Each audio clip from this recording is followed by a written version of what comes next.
Betofwana. Sedeto tata mfuma mbanza. Betobana bakutukulombela bakafulu watusigirikisa.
Tusamba.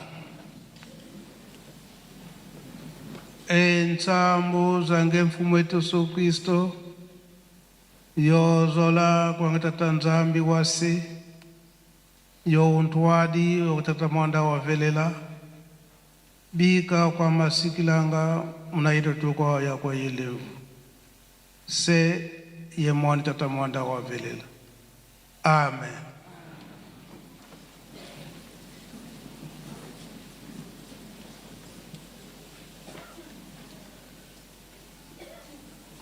Onkombo ya tata ya mwana pitata mulimo santo. Lelo tozali la date ya le 16 août 2026. Oyo oye kukokanete lelo pe mukolo ya yenga. Oyo tata nzambe apemaka pe asengaka biso bandimi na ye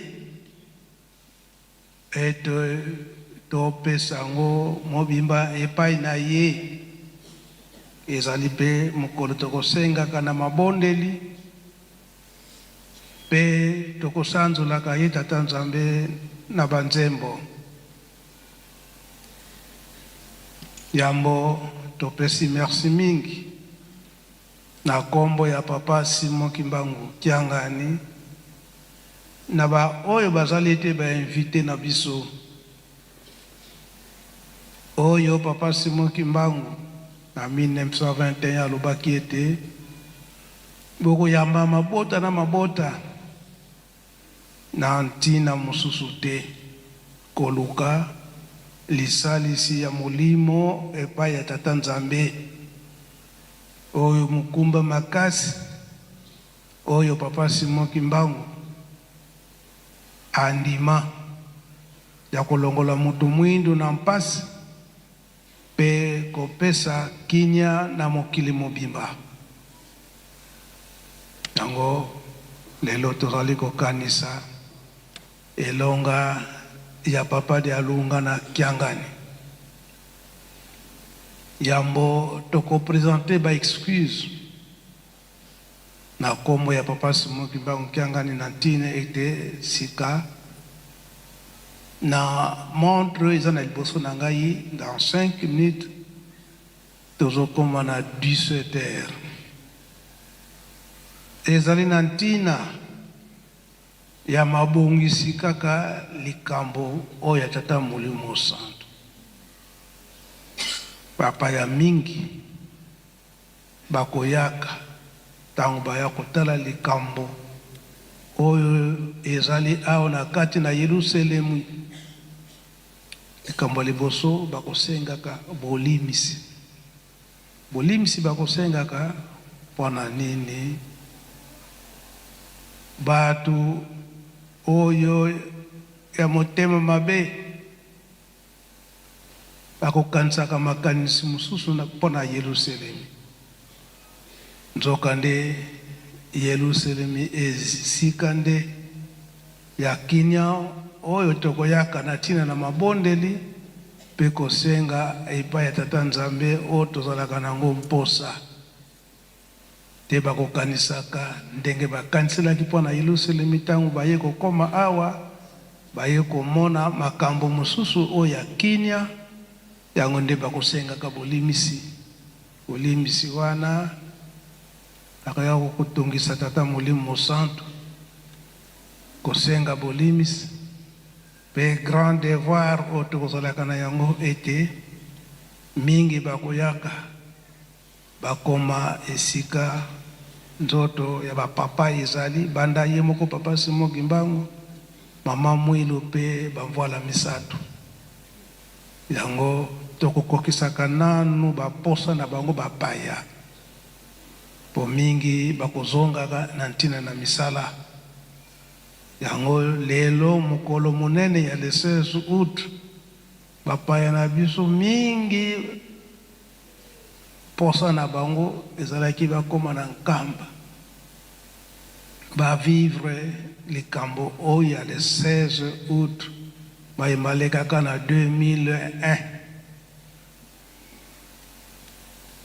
pe mingi bazali bakonzi ya leta bapresente excuse na ngonga oyo bazwi na tata mokonzi ya bule esengelaki bakota awa na kati na ndako ya Nzambe me bazongi na lumbango nyonso na tina na misala yango nde tosengi excuse komona etina ngonga oyo na 17h tozana na kati awa na tobimi libanda te po ete tosala musala eyebani ke premier jour yango nde esalamaka musala kasi likambo tozali kokanisa oyo elonga ya Papa de Alungana Kiangani 16 août 2001 ye maloba na ye tango nyonso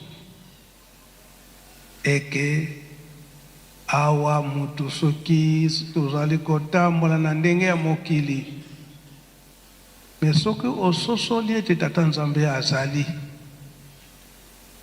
omikomisi mwana ya Tata Nzambe ya nkolo Yesu pe Tata Molimo Santo likambo ya molimo ezalaka na patience pe na ntango wana okomi mondimi oyo nyonso lingomba akoloba tokosenga esengeli tosalela yango ya bandaki koloba ete ngonga ekosalaka te kasi nini ekosalaka nde bolingo tokondima na yo na kondima na yo okotala ngonga te pamba te soki Nzambe alobi te ngonga oyo osala boye esengeli osala tango yosala boye esengeli osala po euti na Tata Nzambe yango tolobi ete tokomi na 17h misala nyonso ndenge ekosalemaka ndenge esengeli lingomba ndenge abungisili tokosalela yango mpe kaka ndenge wana ngonga te moto ekosala mekondima na biso yango nde ekosala na ntina na mokolo na lelo le 16 août 2001 Papa Mfuma Mbanza toyebi ete ndenge batangeli biso na discours deuxième chef spirituel na lingomba Tata Molimo Santo oyo aye kokamba kilo oyo ezalaki na Papa Mfuma Longo Papa Diangenda Kuntima premier chef spirituel de l'église kimbangiste soki totali malamu Papa Simon Kimbangu elaka na ye oyo ezali ete Tata Nzambe akoningisa mokili kasi akopesa mela bilombe misato oyo bakobunda itumba wana kambo wana ezalaki na 1910 wana papa Simon Kimbangu na babala ni tena mama Mwilu elombe ya liboso papa Kisolokeli ndinga ekobotama na le 12 février 1914. Ye papa Mfuma Mbanza ekobotama le 25 mai 1916. Papa Dengenda de Toyebieki le 22 mars 1918. Eye banaki spirituellement papa Simon Kimbangu pe bango moko misato ya bule bayebaki mokumba ona basolaki na yango pe mama Mwilu ye pe ayebaki mokumba oyo azalaki na yango na spiritualité donc na bonzambe yango emonanaki ete mutu na mutu esengelaki atala musala na ye oyo abonzambe obapesaki ye toyebi yango malamu ete na bokange papa Simon Kimbangu ndenge totangi na discours eke papa Mfuma Mbanza afandaki aotele kobima na Yerusalemi te kasi na le 3 octobre 1921 toyebi likambo ete yambo papa Simon Kimbangu akende kuna na Katanga asengaki na gouvernement ete babenga mama Mwilu pe bana na ye papa de alungana na papa de angenda kuntima bango ndene batikalaki na maboko ya mama Mwilu au na nkamba papa Kisolokeli tango nyonso attaché na papa Simon Kimbangu kokoma kuna papa Simon Kimbangu alobi ete nakoki kokende te soki namoni mama te mwasi na ngai na bana na ngai po ete natikala kolakisa bango ndenge nini lingomba ekotambola. Donc bapapa barespectaki likambo wana. L'État atiaki mutu makasi ya kosala eke fokaka akende betre eboyaki kokende mpona nini papa Simon Kimbangu akutanaki te na mama Mwilu na bana na ye papa Dialungana pe papa Dengenda kuntima atikalaki kopesa bango malako papa bango lisumisato pe barespecte malako nyonso wana batata Simon Kimbangu kopesa bango pe mama Mwilu pe arespectaki malako oyo papa Simon Kimbangu atikaki kopesa inatina na bana yango toza komona eke lelo yo tozali kokanisa ndenge papa Dengenda atikaki biso ndenge akumbaki musala makasi ya kotambusa lingomba oyo lelo tobengi ke papa Dengenda c'est le bâtisseur de l'église kimbangiste kasi yambo atika biso alandaka ndenge bayokanaka na bango nyonso misato ya bule na Mbanzangungu na le 3 octobre wana ebanaki ete musala pe papa Dialungana yendo ya kotikala mpona kokokisa bilaka oyo bayokanaki bilaka nini oyo ngai na yo tofandeli awa kotonga Yerusalemi. Donc ndenge balobaka na français eke testament mowei testament na ye oyo atiki yango nde bakolandaka e oyo na niveau ya bonzoto na l'État na bafamille testament bongo oyo ya molimo kobatela milimo ya batu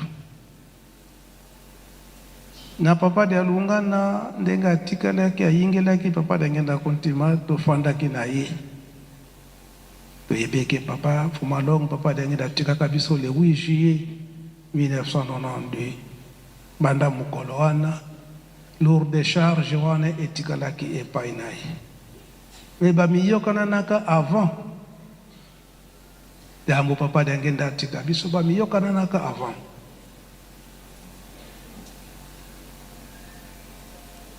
Kotikala totikala kina papa Mfuma Mbanza soki na bosani te. Dans le 9 novembre 1996, ndenge nzota papa de alunga na déranger solo emonanaki ete à se déplacer akende Kinshasa wende akende kozwa traitement na maboko ya minganga. Lemanso wana ekozalaka plan spirituel. Soki totali malamu nakobima na ye awa na Yerusalemi ndenge nalobeli yango soki nabosani te le 9 novembre 1996 wana mboka nyonso misato ezala RDC, Angola, pe Brazzaville ezalaki na kinia te, ba turbulence makasi. Kokoma na Kinshasa na le 10 novembre wana vers 0h nzote papa de lungana eningani makasi. Biso tozalaki pene na ye wana tobangaki e papa azali kotika biso. Bandeko na biso tozalaka na tango wana papa José, papa Zako babimi bakende kotala minganga, bakende koluka minganga. Wado komaki na ba 2h du matin. Biso totikalaki ngai,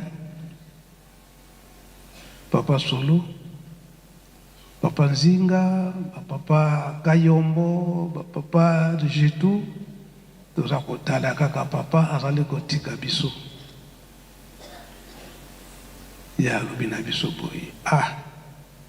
Na bino nyonso oyo ndenge bofandi mutu akoloba eke na pasi oyo naza nango tobondela aza te, bino nyonso bozotalela kaka ngai likambo te. Tozwaki courage, papa limisa biso tobondela. Nga moko nakobondela. Abondeli tango atie amen ayebisi biso ke likambo nga na yeli awa ezali traitement ya bonzoto te, kasi na ye nde kokubunda etumba bitumba oyo ezali na 3 Congo. Tota la période ezalaki na turbulence entre 1996 na 1997 na 3 pays. Nde alobi ke na ye kobunda nde etumba wana. Tango alobi na biso boye pe akomi na ye kinia. Papa Zako na papa José tango baye na baminganga deja papa asi abikaki na ye. Baminganga basalaki formalité. Même ère oyo tolongwaka awa na Nkamba na 1996, yango pe même ère oyo tolongwaka na le 16 août wana na l'an 2001 oyo akendaki kotika biso. Mais pour la deuxième fois oyo le 16 août wana à 4h du matin ayebisi biso nazo kotika bino. Biso bana tozalaki pembeni na bandeko nazali kotika bino tokobima, kasi ezala na nzela ezala esika nini oyo nakotika nzoto bozongisanga na Nkamba te, bomema ngai kino na Kinshasa. Kasi nakukufila na ndako te, nakukufila pe na hôpital te. Tokomaki na équation makasi. Tokomaki na équation makasi. Ndenge tolongwaka awa na 7h du matin. Mais esika wana lokola atikalaki kobongisa deja na biso bana batozalaki pene. Testament ya papa ezalaki ete tozali kokende, kasi nakozala na bino lisusu te, nakozala na bino lisusu te. Nde bino bana oyo boza na nga pene awa, mosala ekotambisama na bana misato. Bana misato te oyo tolobi ete oyo omanyanga lukaya kasaite bana misato ya molimo lingala kisaki tata mkonja bule papa Simon Kimbangu Kiangani tokoloba likambo ndenge ezalelaki eke yo papa solo okozala pene ya papa Simon Kimbangu Kiangani awa na nkamba yo papa Arma yo okofandela na nkamba wana nde bilaka ya papa Arma apesaka ngo depuis le 14 août ke tokokutana mokolo mine na 10h kasi na Kinshasa yo okubanda kofandela na Kinshasa boyoki toyoki kasi bo renforcer misala ya botongi Yerusalemi bote ya makasi bandimi basosala likambo tata Simon Kimbangu testament ya papa Dialunga na Kiangani bobosana te ntango apesi biso malako wana mbala moko alobi yo papa Simon na papa Solo bokende na mozole bokende kosambela yo mbenza na papa Nzinga oyo azalaki munganga na ye ozala wana asukilisi sikoyo likambo yango azongisi susu likambo yango ya koloba ete bana misato okotambolela ndenge wana ndenge tolandi na discours mpona koconserve trinité ya tata Nzambe kolo Yesu mpe tata Molimo Santo lobi tokendaki kotala ndenge babongisi na tata mwasi kuna na Madinga kobotama na 1921 wana na mois de septembre ya leke bapapa ya suka mama wansiyelulu nenge kobotama na ya lobi na ekokokisa bilaka eke Nzambe bakosambelaka ye na Nzambe tata mwana pe tata Molimo Santo yango papa Mfuma Mbanza atikalaki korepete na le 16 août wana 2001 na 4h du matin kobima tobimaka na ye tokomaka na Kiemba toye komona eke nzoto ya papa echange totelemi esika apemelaka wana papa olobi nini papa Mfuma Mbanza papa Dialunga na Kiangani alobi opesanga mai bon wana tokomi 10h po tobanda kokende maleme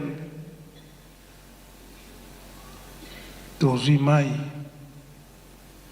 topesa opesanga mai ya nkamba tozwi mai ya nkamba c'est vrai eke ezalaki na biso mpasi na komona eke ndenge ekosalamaka soki tolingi omela mai surtout mai ya nkamba fo kobondela nanu ngai nde ndapesaka libondeli napesi libondeli ntango napesi libondeli mpe napesi epe mai mbala yambo ameli mibale ameli na misato mpe ntango ameli mbala moko azongisi pema ekomona na ye ke papa azali lisusu te tozongi nsima makanisi na biso na kati na Bible na nkolo Yesu ete yambo atika biso batata pasteur sengaka mai vino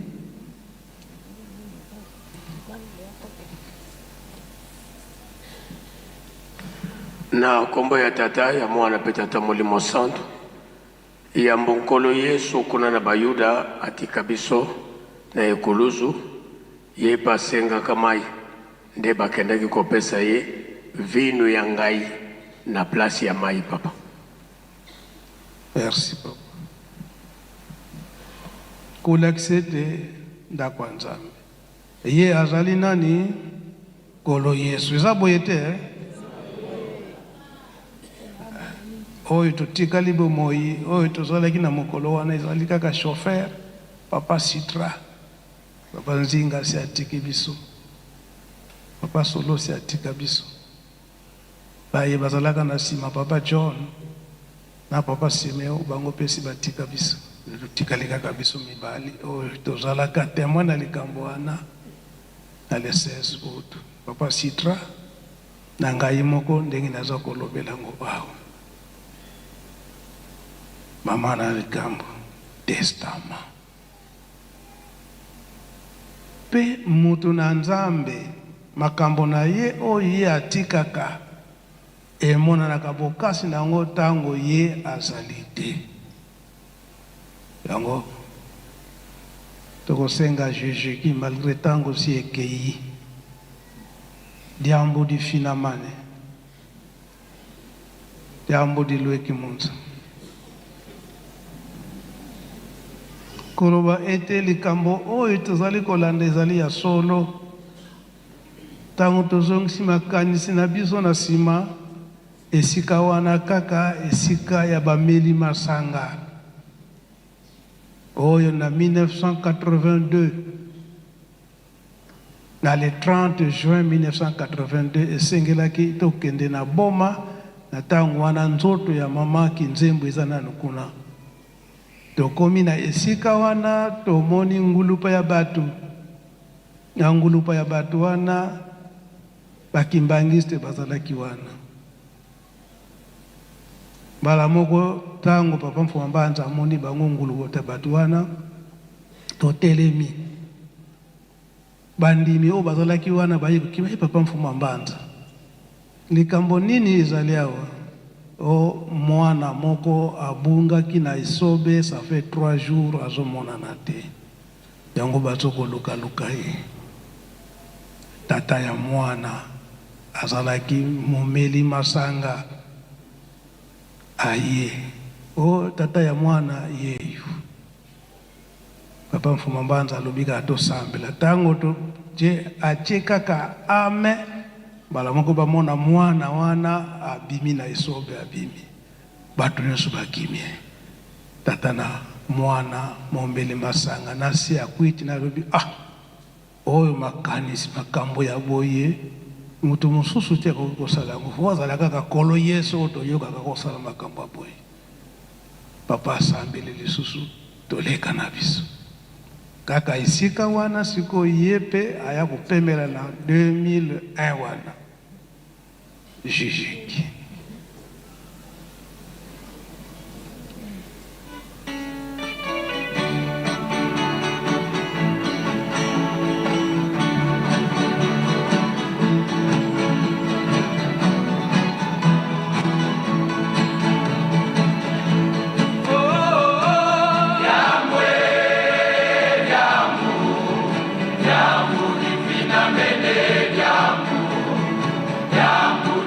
Que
Merci Jésus qui bosse la kakawana.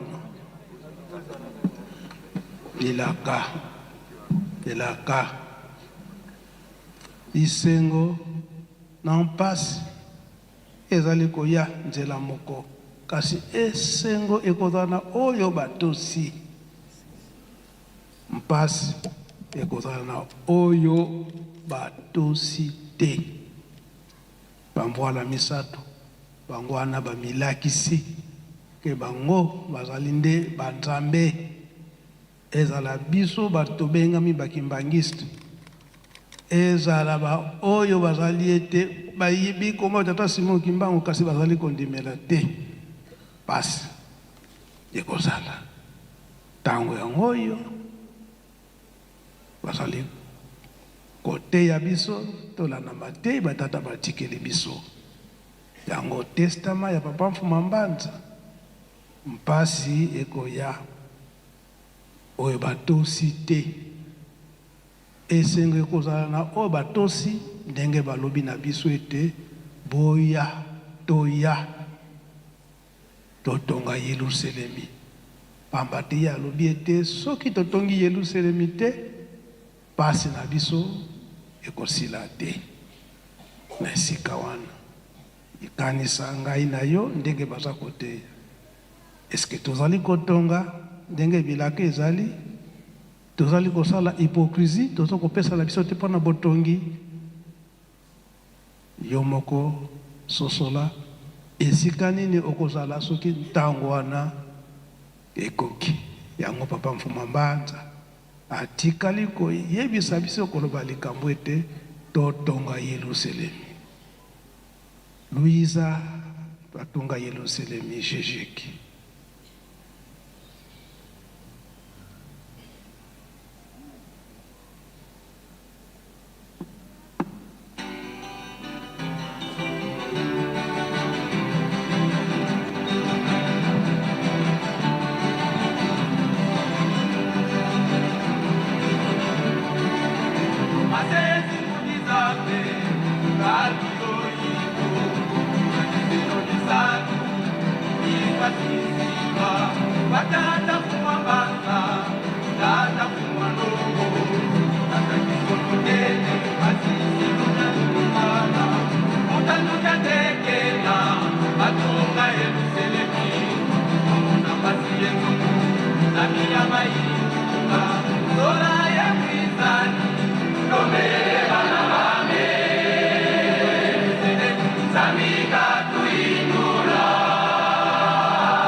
Merci, Jisheki Bokufanda. Banzembo wane sana Kikongo, boko yekola yango pwe lobi, boyemba ngo na lingala.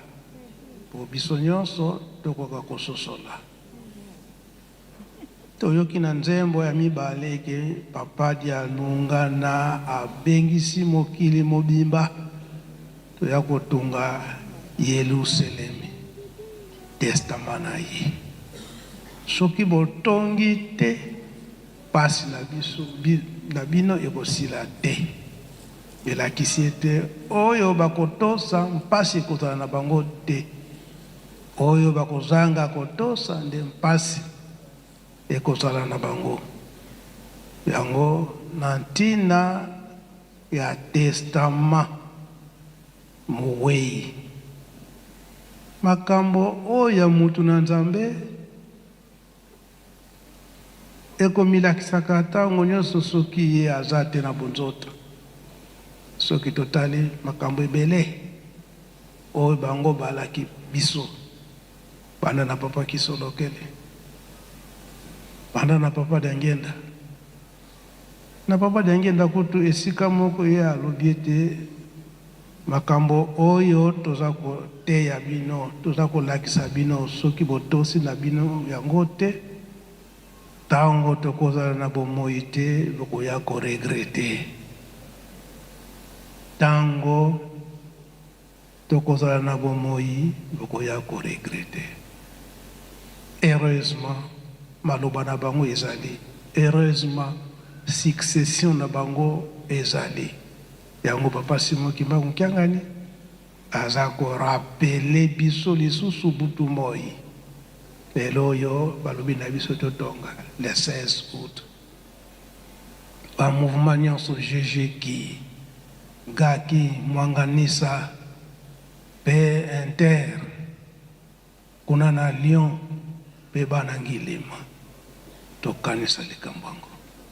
Date bapesi biso ya botongi nde ya lelo. Yango makambo nyonso ezalaka na verset biblique na yango.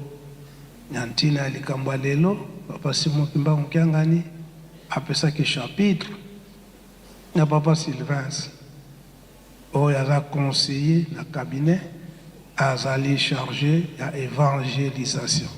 Donc senga yo oleka na mukuse malgré ngongasi ekei bientôt tozokena 18h ni musala ekosala makaka na tango kondima ezali.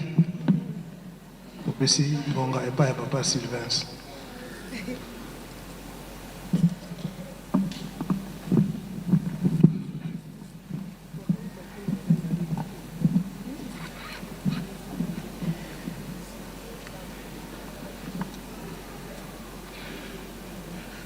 Merci papa pona maloba na kombo na tata mwana pe molimo centre ndenge papa conseiller direct papa André Mbenza Kyangani alobi tata mokonzi abule papa Simon Kimbangu Kyangani mokonzi abule pe mokonzi Lingomba Nzambe molimo centre na mokolo mwa lelo ya le 16 août 2026 nde apesi biso passage biblique par rapport na testament maloba ya suka ya papa Dialonga na Kyangani epa na biso bandimi na ye nde elobi boye ezali Hébreu ebele au chapitre 9 verset 17.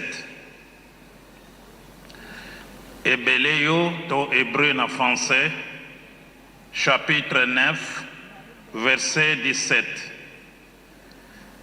Elobi boye na français courant na kombo na tata mwana pe molimo centre.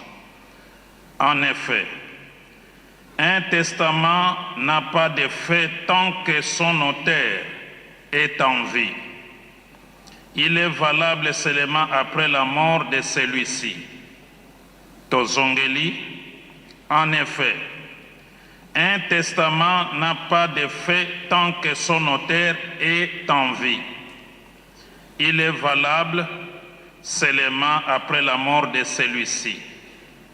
Na kombo na tata mwana pe molimo centre na kanisi ezali déjà clair pe papa beteli yango sete makasi kuna toyoki ndenge moyuda oyo alobi na biso ndenge akomelaki bandeko na bango bayuda kuna na ntina na kondima po ete foi na bango eninganaki to ekitaki yango arenforçaki kondima na bango na liloba ya Nzambe, parce que la foi vient de ce qu'on entend et ce qu'on entend vient de la parole de Dieu, bien de Jésus, selon Romains 10 verset 17.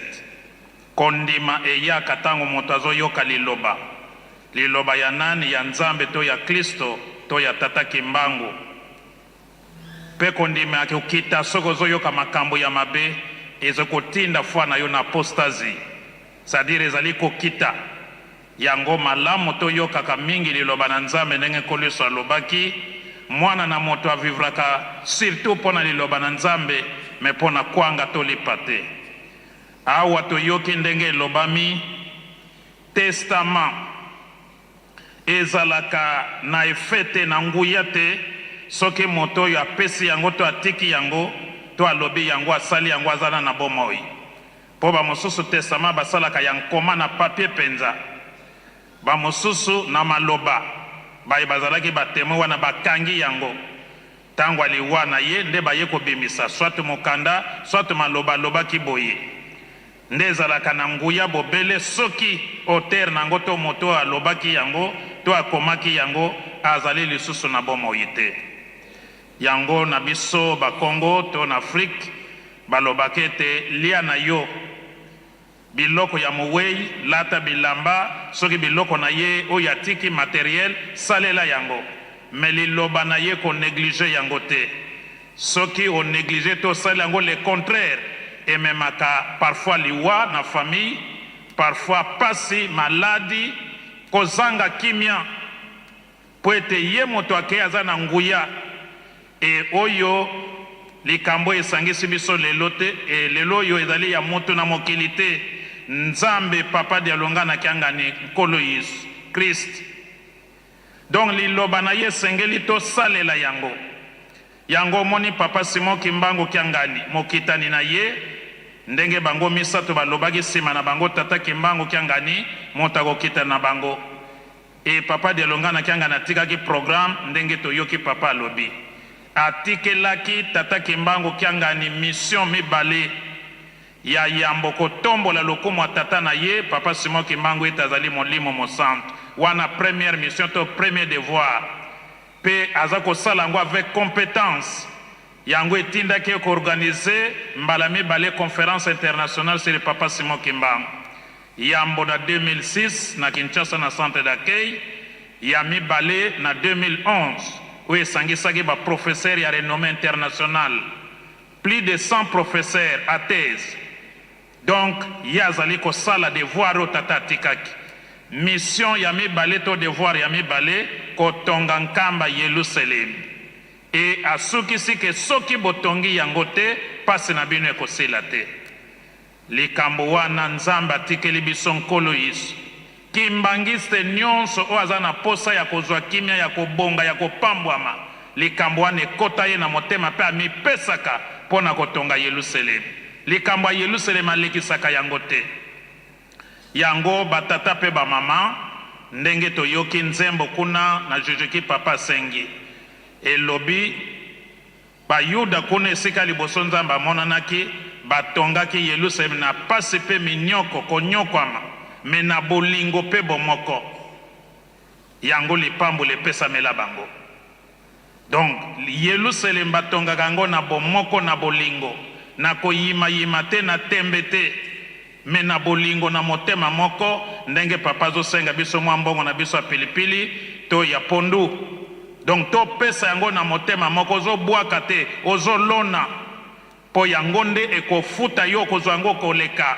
Po soki bayuda lelo bakoma basavant bakoma na ba richesse kosakana te bokonzi ekoma na makila automatiquement ba génération na génération secret batongaki Yerusalem.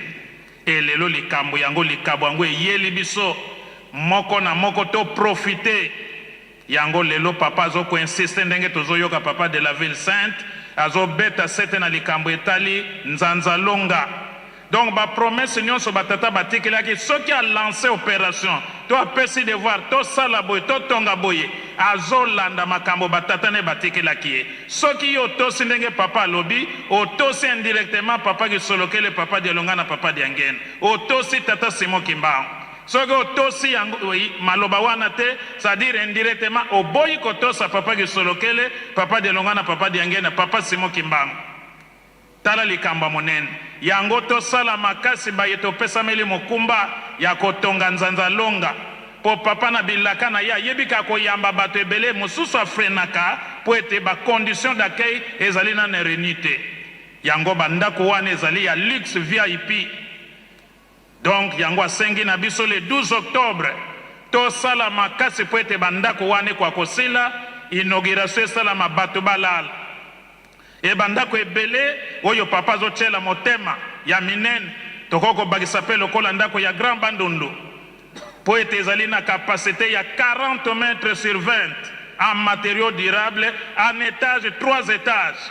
Donc, au tong étage, ils allaient panangu bate. Mais, ndenge ils allaient tonga malokola na miracle. Et papa zali ko sepela ndenge zali ko kende rapidement.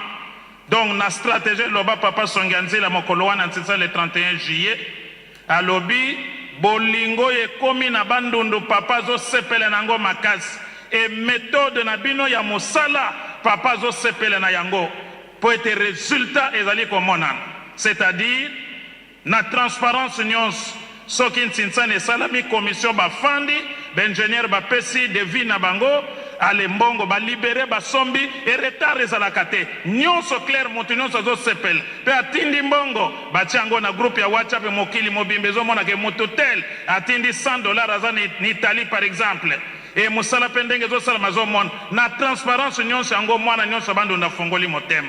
Donc batata pe ba mama Toyoki Hébreu 9 verset 17 testament ezali valable soki mokolo na yango azali susuté et lelo papa dialonga na kiangani na bonzoto yo azali susuté. Donc tango ya kosalela testament na ya kotonga Yerusalem yango yo et surtout que lelo mokonza mboka komisi yango na statut particulier ya ville sainte na l'état.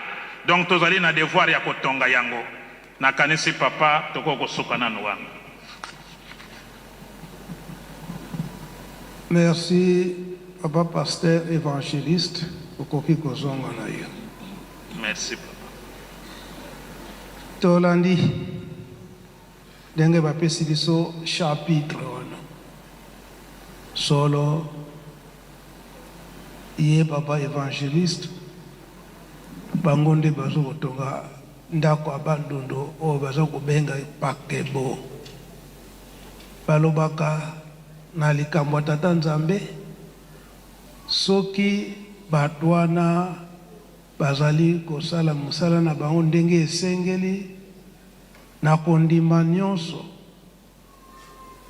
esengeli kopesa bango lokumu mpe baye oyo tozali komona tokolanda exemple wana ke solo bango bazali ndenge baza kotonga malamu mpe biso nyonso tolanda ndenge wana yango na elaka ya papa dialunga totonga Yerusalemi tala lelo Yerusalemi banda le 6 avril 1921 esi ekoma mboka esantu nkamba ekoma mboka esantu totamboli na yango banda tango wana e lelo oyo mokonzi ya mboka aye komona ke esengeli ekoma na esika na yango tala banda tango wana banda 1921 toye kozwa indépendance na 1960 pe indépendance spirituelle tosambela ndenge esengeli ndenge mangomba mosusu basambelaka na bango na le 24 décembre 1959 likambo yango eye kosalema ntango oyo. Donc ezali na ntina ndenge temple oyo tozali etongamaka banda na 1960 wana to 59 esengeli etongama kasi batravaux nango ekobanda le 4 juillet 1976 toyebi ndenge bapapa balobaka na ntina nini mpe ekozala inauguré na le 6 avril 1981 mbala moko bake na botongi ndako ya mintino. Ndako ya mintino esili ye moko ntango papa Mfuma Mbanza atikali aye kotongisa résidence nyonso bilaka ezali kokokana. Résidence ye moko papa Dengenda na le 25 mai 1989 ndenge bafandaka 5 mois alobi te cadeau ya malamu tokopesa na papa Mfuma Mbanza totongela ye ndako na ye résidence. Nde misala ekobanda a partir ya 1996 wana ndenge akindaki kofanda na Kinshasa kozonga na ye misala ebandi. na ndenge ke le 6 avril 1999 akoti na ndako na ye nyonso wana na bilaka atikali koloba ete yo papa Simon Kimbangu kyanga ni continuer misala ya botongi Yerusalem bandako kendolo le 17 janvier na l'an 2001 wana na le 17 janvier ye moko papa Simon Kimbangu papa Dialunga na asali lancement ya botongi bandako ya kendolo be bandako mususu alobi ete 365 maisons talananu banda atikali koloba 365 maisons kino lelo yo tokomi na bandako boni oyo papa Dialunga ajali kopesa bilaka oyo apesaki charge na papa Simon Kimbangu Kiangani tala bikateli baza kokatela biso nde yango wana koloba ete toyima te ndenge baza kokatela biso bikateli oyo ekomi ete chaque fin du mois topesaka $5 mpona kolanda kaka botongi ya Yerusalem. Me ntango leta ayaki na le 6 avril aye atali alobi ete esengeli ndenge mboka yango eza kokoma petwa ndenge biso moko bakimbangi toza kotonga deja toza korendre yango ville batie loboko mpona nini esi bamonaki tozali kotonga soki ezalaki kaka ete biso moko toza kosala effort te bango mpe bakokozwa courage te ya koconfirme yango ville sainte. Ngai na yo tososola na kati na bolingo mibeko mpe misala nkombo tata mwana tata molimo sana amen. Bika twakubike no moko twatonda lusia musu tutambuli kwa sejeto musola kwa se mwana tata mwanda velela munkumbwa se ye mwana ye tata mwanda velela